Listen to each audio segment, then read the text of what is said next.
রাব্বি, ধন্যবাদ আপনাকে। বৃষ্টির বাধা যদি বলি, যে বৃষ্টিতে আজকে কিন্তু একটা ম্যাচ পরিত্যক্ত হয়েছে স্কটল্যান্ড ইংল্যান্ড, আপনি জানেন।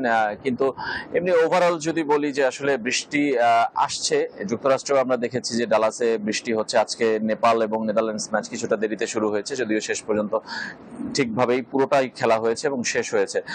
বৃষ্টির বাধা বাংলাদেশের উপর আসছে সরাসরি। যদি বিশ্বকাপে বলি, যুক্তরাষ্ট্রের সঙ্গে একটা প্রস্তুতি ম্যাচ বাতিল হয়েছে, কয়েকটা প্র্যাকটিস সেশন আসলে বাতিল কিংবা পরিবর্তন করতে বাধ্য হয়েছে। আজকের কথাই যদি বলি, যে আজকে মূল মাঠের পাশের যে নেট, সেখানে প্র্যাকটিস করার কথা ছিল বাংলাদেশ দলের, কিন্তু শেষ পর্যন্ত তারা সেটা করতে পারেনি। চলে যেতে হয়েছে আসলে মাস্টাং ইনডোর ক্রিকেট সেন্টারে, যেটা শহর থেকে অনেক দূরে বলা চলে। সেখানেই বাংলাদেশ দল অনুশীলন করেছে। হ্যাঁ, এটা বাধাগ্রস্ত হচ্ছে যে মাঠের সঙ্গে মানিয়ে নেওয়া, পরিচিত হওয়া, সেই জায়গাটা হচ্ছে না। এর আগেও এই ডালাসেই কিন্তু প্রস্তুতি ম্যাচটি ছিল যুক্তরাষ্ট্রের সঙ্গে, সেই ম্যাচটিও বাতিল হয়েছে। আজকের প্র্যাকটিস ম্যাচ বাতিল হয়েছে। গতকাল তাসকিন আহমেদও এখানে বোলিং করতে চেয়েছিলেন, কিন্তু তিনিও করতে পারেননি। এই মাঠের সাথে বাংলাদেশ দলে যেন কেন খুব একটা দেখা সাক্ষাৎ হচ্ছে না। আর যদি আবহাওয়ার পূর্বাভাসও বলি, যে আগামী কয়েকদিনও কিন্তু বৃষ্টি এবং পূর্বাভাস আছে, এবং সেটা অনেকক্ষণ ধরেই হতে পারে, সেটা বলা যায়। কিন্তু আবার যদি বৃষ্টি থেমে যায়, তাহলে মূল মাঠ কিন্তু ড্রেনেজ সিস্টেম মোটামুটি ভালোই বলতে হবে এই মাঠে, যে তারা খেলাটা হতেও পারবে, সেই সুযোগও আছে।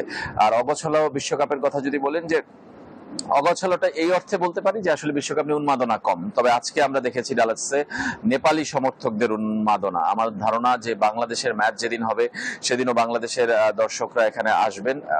আগামী পরশুদিন, বা এখানকার সময় পরশুদিন, আপনাদের আগামীকাল বাংলাদেশ সময় অনুযায়ী, সেখানে পাকিস্তানের ম্যাচ আছে এবং পাকিস্তানিরাও প্রচুর আসবেন বলে আমরা আশা করছি। কারণ এই ডালাসে আমরা জানি যে উপমহাদেশের মানুষের বাস।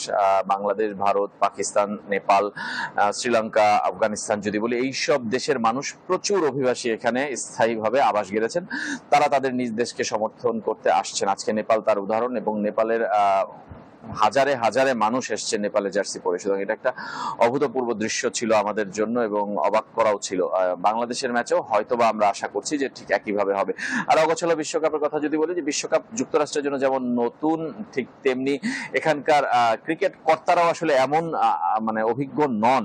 তারা আসলে বিভিন্ন আলাদা একটা প্রতিষ্ঠানকে বিভিন্ন কাজের জন্য দায়িত্ব দিয়েছেন, সিকিউরিটি বলি, ক্যাটারিং বলি, ইভেন্ট ম্যানেজমেন্ট বলি। তারাও আসলে ক্রিকেটের সাথে সম্পৃক্ত নন আগে থেকে, সেই কারণে হয়তোবা কিছুটা অগোছালো। কিন্তু সব মিলে যদি বলি, যে বিশ্বকাপ যুক্তরাষ্ট্র ঠিক মতোই এখন পর্যন্ত আয়োজন করছে। যদিও অভিযোগ আছে শ্রীলঙ্কার বেশ কিছু আইসিসির বিরুদ্ধে, আমরা দেখেছি। শেষ পর্যন্ত হয়তোবা বিশ্বকাপটা বাংলাদেশ যদি ভালো খেলে, এইসব বিষয় আসলে খুব বেশি সামনে আসবে না। রাব্বি। জি রেজন, আপনাকে ধন্যবাদ। দর্শক, যুক্তরাষ্ট্রের ডালাস থেকে বিশ্বকাপের খবর জানাচ্ছিলেন সহকর্মী রেজাউনুজ্জামান।